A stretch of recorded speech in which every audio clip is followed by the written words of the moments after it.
A wave of tumultuous emotions rose up in Klein's heart after he heard Dunn. Instinctively he uttered, "Why? The Beyonders have serious hidden dangers? So much so that the Church's internal judiciary and the Beyonders who dealt with bizarre phenomenon are also prone to problems?" Dunn stepped into the carriage and sat back in his seat. His expression and tone remained the same. "This is not something that you need to understand. Neither is it something you can understand unless you become one of us." Klein was struck dumb for a moment, after which he sat down and questioned in a tone that was half dubious and half joking. "If I don't come to understand, how is it possible for me to make a decision to join?" And not joining would mean Klein could not understand. This would end in a deadlock. Dunsmith took out the pipe once again, placed it against his nose, and took a whiff. "You probably misunderstood. A civilian staff member is also one of us. In other words, as long as I become one of your civilian staff members, I will be able to understand the relevant secrets, figure out the hidden dangers that plague Beyonders, and the dangers that may be encountered, as well as consider whether I want to become a Beyonder later." Klein reorganized his thoughts and paraphrased what Dunn had shared. Dunn smiled and said, "Yes, that is the case, except for one point.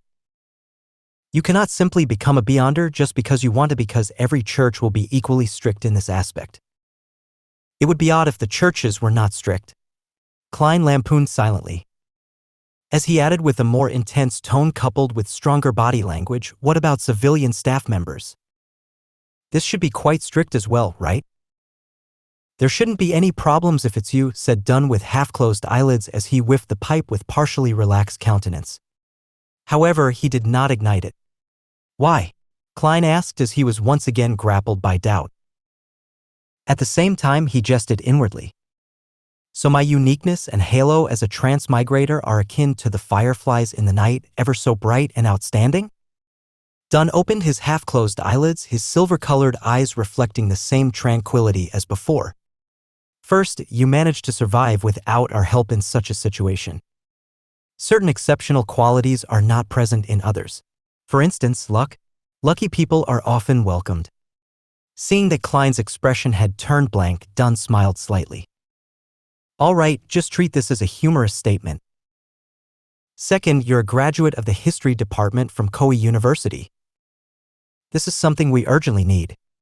Although a believer of the Lord of the Storms, Lumi perceives women in a way that is loathsome. His views regarding society, humanities, economics, and politics remain incisive.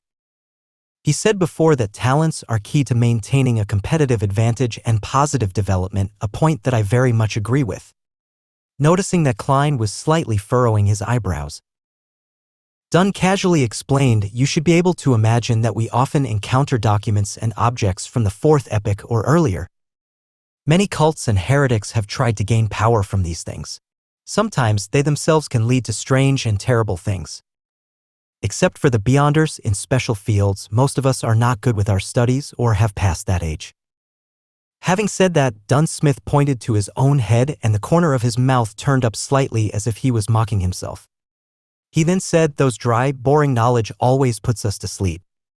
Even the sleepless can't help it. In the past, we would cooperate with historians or archaeologists. But this posed the risk of exposing secrets, and mishaps might befall on these otherwise uninvolved professors and associate professors. Thus, the addition of a professional in our ranks is hard to refuse." Klein nodded lightly and accepted Dunn's explanation. With his thoughts all over the place, he asked, "Then why don't you directly, groom one?" Dunn continued, "This brings me to the third point, which is also the final and most important point. You've already been through a similar ordeal, so inviting you doesn't violate the confidentiality clause. With regard to developing others, I will bear the responsibility of exposure if it fails. Most of our team members, our civilian staff members, come from within the church." After Klein finished listening silently, he asked curiously, "Why are you so strict about maintaining confidentiality? Wouldn't spreading the news publicly to more people and increasing awareness lessen the chances of a similar mistake from happening again? The greatest fear stems from the fear of the unknown. We can make the unknown become known. No, humanity's stupidity is beyond your imagination. It actually leads to more people emulating these acts, creating more chaos and more severe incidents. Smith shook his head and replied. Klein acknowledged as he replied in enlightenment. The only lesson that humans can learn from history is that humans do not gain any lessons from history. And they're always repeating the same tragedies. That famous quote from Emperor Roselle is indeed filled with much philosophical meaning, agreed Dunn. Emperor Roselle said that? This transmigrator senior really did not give the latecomers any chance to posture. Klein did not know how to follow up on Dunn's words. Dunn turned his head and gazed out of the horse carriage. The dim yellowish light of the street lamps intertwined to display the splendor of civilization. There is a similar discourse within the judiciary of the major churches. This may be the main reason for the strict confidentiality and the prohibition of ordinary people from knowing. What is it?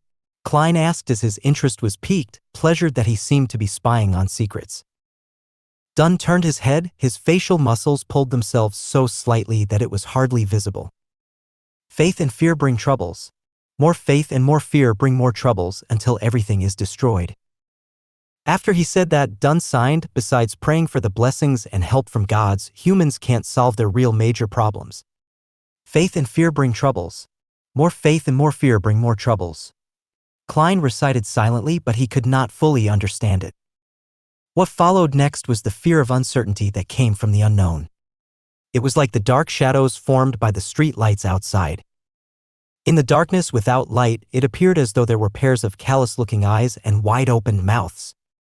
As the horse galloped vigorously and nimbly while the wheels of the horse carriage reeled on ahead with Iron Cross Street in sight, Dunn broke the silence suddenly and formally invited Klein. Would you like to join us as a civilian staff member? In Klein's mind, multiple thoughts surfaced, making him indecisive. He contemplated and asked, "Can I have some time to consider?" Since this matter had serious implications, he could not hastily and recklessly make the decision. "No problem, just give me a reply before Sunday," Dunn nodded and added. "Of course, remember to keep this a secret and don't disclose the information regarding Welch to anyone, including your brother and sister. Once this is violated, it'll not only bring them trouble, but you might also have to attend a special court." "Okay," Klein answered gravely. The carriage was once again plunged into silence. Seeing that they were nearing Iron Cross Street and that he was almost reaching home, Klein suddenly thought of a question. He hesitated for a few seconds before asking, "Mr. Smith, what kind of salary and benefits do civilian staff get?" This was a serious question. Taken aback momentarily, Dunn smiled instantly and answered, "There's no need for you to worry about this issue. Our funds are guaranteed by the church and the police department. For newly registered civilian staffs, the weekly salaries are placed at £2.10 solely. There is an additional 10 solely as compensation for the risk and confidentiality. All of this will add up to a total of £3. This is hardly worse than a confirmed university lecturer. After which your salary will gradually rise according to your experience and contributions. As for civilian staff members, the contract is generally 5 years. After 5 years, you can quit normally if you're no longer willing to stay. You only have to sign a lifetime confidentiality agreement and you're not allowed to leave Tingen until permission is given. If you want to move to another city, the first thing you must do is register with the local Nighthawk. By the way, there are no weekends and you can only work in shifts. At any point in time. There should be 3 civilian staffs on duty, and if you wish to go to the South or Desi Bay for a vacation, you'll need to arrange it with your colleagues." Just as Dunn finished speaking, the horse carriage pulled to a stop and the apartment building where Klein and his siblings resided appeared on the side. "I get it now." Klein turned around and walked down the horse carriage. He stopped at the side and asked, "By the way, Mr. Smith, where do I find you after I've come to my decision?" Dunn gave a deep and low throaty laugh before saying, "Go to the Hound Pub at Basic Street and find their boss, right? Tell him that you want to hire a small mercenary squad for a mission." "Ha?" Klein asked confusedly. "Our location is confidential too. Before you agree to become one of us, I can't tell you directly." "All right, Mr. Klein Moretti, I wish you a good dream tonight as well," Dunn smiled as he said. Klein took off his hat and saluted, watching as the pace of the departing horse carriage gradually sped up. He took out his pocket watch. Click, he pressed it open and saw that it was only a little past 4 in the morning. The street was filled with a relaxing, cool breeze. A dim yellowish light from the street lamps illuminated the surroundings. Klein drew a deep breath and took in the deep silence of the night around him. The busiest and noisiest district in the day could be so lifeless and quiet at night.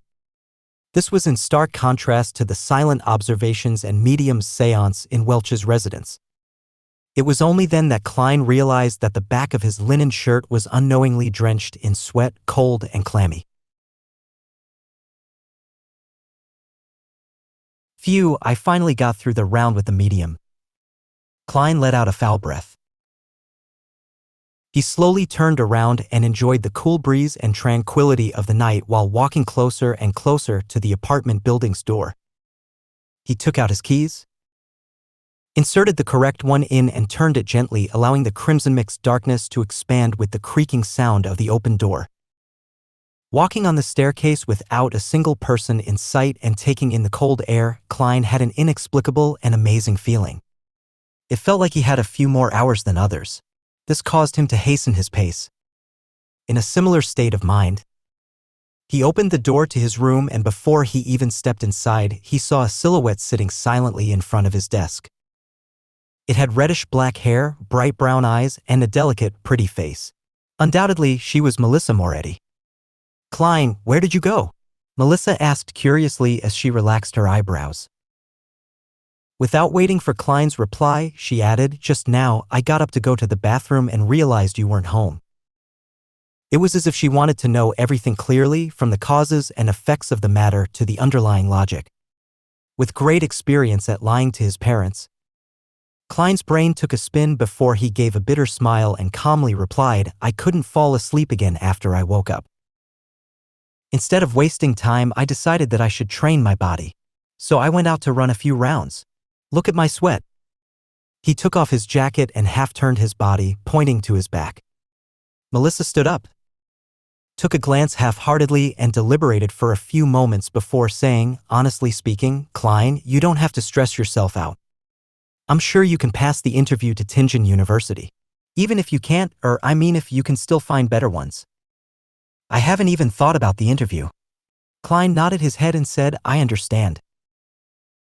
He did not mention the offer that he had gotten because he had not decided whether he wanted to join them or not. Staring at Klein intensely, Melissa suddenly turned around and trotted into the interior of the house. She took out an object that resembled a tortoise. It was comprised of items like gears, rusted iron, torsion springs, and ordinary springs. After quickly tightening the torsion spring, Melissa placed the object on the desk. Ka, ka, ka. Dum, dum, dum. The tortoise moved and jumped with a rhythm that could pull anyone's attention. Whenever I feel irritated, I feel much better seeing this tortoise move. I've been doing this very often recently and it's very effective. Klein, give it a try, invited Melissa as her eyes brightened. Klein did not turn down his sister's goodwill. He approached the tortoise and waited for it to stop before laughing. He said, "Simplicity and regularity can indeed help relaxation." Without waiting for Melissa's reply, Klein pointed to the tortoise and casually asked, "Did you make this yourself? When did you make this? Why wasn't I aware of it?" "I made use of unwanted materials from school and things picked up from the streets to make this. It was only finished 2 days ago," Melissa said in her usual tone, the side of her lips upturned a few more degrees. "That's impressive," Klein praised sincerely. As a boy with poor skills in machine assembly, he encountered great difficulties even assembling a 4-wheel toy car as a child. With her chin slightly raised and her eyes slightly bent, Melissa calmly replied, "It was okay." "Being overly humble is a bad trait," Klein smiled slightly and continued, "This is a tortoise, right?" Instantly, the atmosphere in the room took a great plunge, leaving behind an air of graveness for a while. Then Melissa faintly replied with a voice that seemed enigmatic like the crimson veil, "It's a puppet." "Puppet?" Klein gave an awkward smile and tried to forcefully explain, "The problem lies in the materials, they're too rudimentary." Following that, he tried to change the topic and said, "Why would you go to the bathroom in the middle of the night? Isn't there a toilet here? Don't you always sleep till dawn?"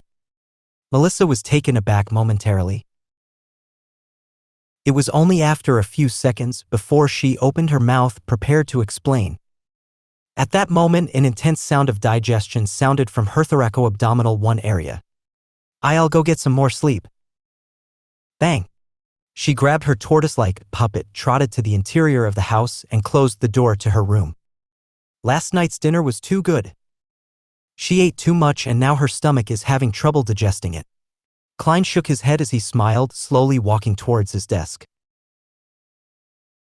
He sat down soundlessly, silently pondering Dunn Smith's invitation as the crimson-red moon emerged from behind the dark clouds.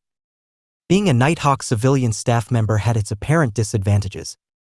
With me being a transmigrator, the fool, initiator of the mysterious gathering, and the multiple secrets I have, it will be risky to be under the noses of the Church of the Evernight Goddesses team that specializes in dealing with matters regarding the Beyonders. As long as I joined Dunn Smith and his team, I would certainly aim to become a Beyonder. I could then cover up the benefits gained from the gathering. Yet, becoming a formal member would entail many restrictions on my freedom, like how a civilian staff has to report his leaving of Tingen. No longer would I be able to go wherever I want or do whatever I want. I would miss many opportunities. The Nighthawks are a strict organization. Once a mission is given, I can only wait for the arrangements and accept orders. There is no room for rejection. Beyonders have the risk of losing control. Having all the disadvantages listed out one by one, Klein turned to considering the necessities and advantages. Judging from the situation of the luck enhancement ritual, I'm not one of the 80% of lucky people. In the future, there is bound to be some bizarre event happening to me, increasing the dangers I face. Only by becoming one of the Beyonders or by joining the Nighthawks can I be equipped with the ability to resist. The wish to become a Beyonder cannot be solely reliant on the gathering. The potion formula is not a major problem, but where can I find the corresponding materials? How am I to obtain and concoct them?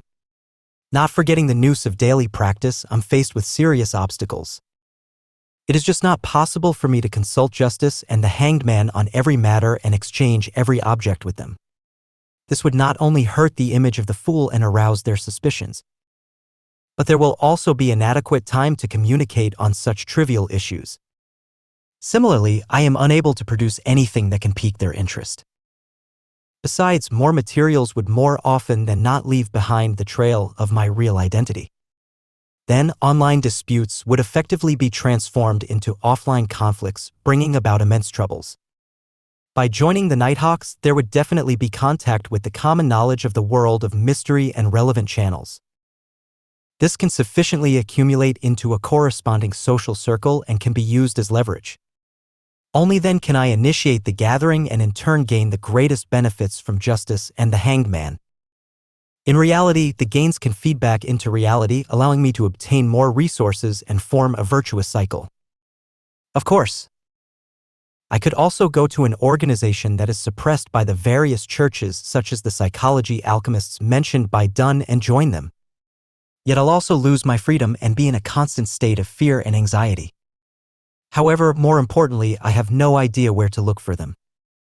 Even if I manage to gain the corresponding information from the hanged man, such rash contact with them could endanger my life. Becoming a civilian staff leaves opportunity for a buffer and exit. The inferior recluse hides away in the wild, the superior, the crowd. Perhaps the identity as a Nighthawk can be a better cover. In the future, when I become one of the top authorities of the tribunal, who would imagine that I am a heretic, the head of the secret organization who is working behind the scenes? As the first rays of the morning sun shone, the crimson disappeared. Gazing at the golden light on the horizons of the sky, Klein made up his mind. He would find Dunn Smith today and become part of the Nighthawks civilian staff. At this moment, Melissa, who had gotten out of bed again, had pushed open the door to the room. She was surprised to see her brother stretching in an unglamorous manner. "You didn't sleep?" "I was thinking through some things." Klein smiled, feeling relaxed. Melissa thought for a moment and said, "Whenever I encounter problems, I'll list out both the pros and cons one by one and compare them. After that, I would be able to get a hint of what I should do next." "That's a good habit." "I did that too," Klein smiled and replied. Melissa's countenance was relaxed and she did not add more. Holding a yellowish sheet of paper and her toiletries, she headed to the bathroom. Not in a hurry to leave after he finished his breakfast and his sister's departure, Klein took a good nap. Based on what he knew, nearly all the pubs were closed in the morning. At 2 o'clock in the afternoon, he smoothed the pleats of his silk hat and handkerchief using a small brush. He also removed the dirt to re-establish the tidiness. Thereafter, he wore a suit of formal clothing, just like he was going for an interview. The 6th Street was a little far, and Klein was afraid that he would miss the working hours of the Nighthawk. Therefore, he did not walk there, but instead waited for public horse carriage at Iron Cross Street. In the Lone Kingdom, public horse carriages were placed under 2 categories, without track and with track. The former consisted of a carriage drawn by 2 horses and could sit approximately 20 people while taking into account the top of the carriage. Only a general route existed without specific stations. It had flexible operations and could be hailed anywhere unless it was full. The latter was operated by the Orbital Carriage Company. First, a rail-like service device was laid on the main street. The horses would move on the inner lane while the wheels ran on the tracks, making it easier and more labor-saving. This could thus pull a bigger double-decker carriage that sat nearly 50 passengers. However, the only problem was that the route and stations were fixed, making many places inaccessible. After 10 minutes, the sound of the wheels hitting the tracks approached from a distance. A double-decker horse carriage stopped in front of the station at Iron Cross Street. To B6 Street, Klein said to the carriage driver, "You have to transfer at Champagne Street, but when you get there, it takes about 10 minutes to walk to B6 Street," explained the carriage driver to Klein with regards to the route. "Let's go to Champagne Street then." Klein nodded in approval. "It's more than 4 kilometers for pence," said a young man with a fair and clean face as he extended his hand. He was a worker responsible for money collection. "Okay." Klein fished out 4 copper coins from his pocket and handed it to the other party. He walked up to the carriage and found that there were not many passengers. Even on the first floor, there were a few empty seats. "I only have 3 pence on me now, so I can only walk when I go back." Klein pressed his hat down and sat down firmly. On this floor, the men and women were mostly well-dressed, although there were a few clothed in their work clothes, leisurely reading newspapers. Almost no one spoke, and it was quite quiet. Klein shut his eyes and recharged his strength, oblivious to the coming and going of passengers around him. Station after station passed until he finally heard the few words Champagne Street.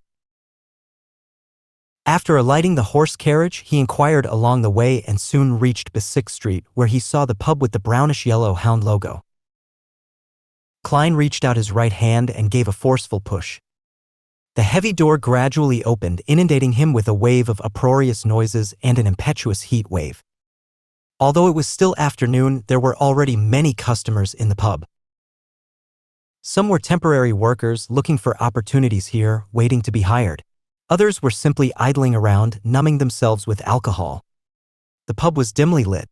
In the center, there were 2 large iron cages with a third of its bottom sinking deep into the ground without any gaps.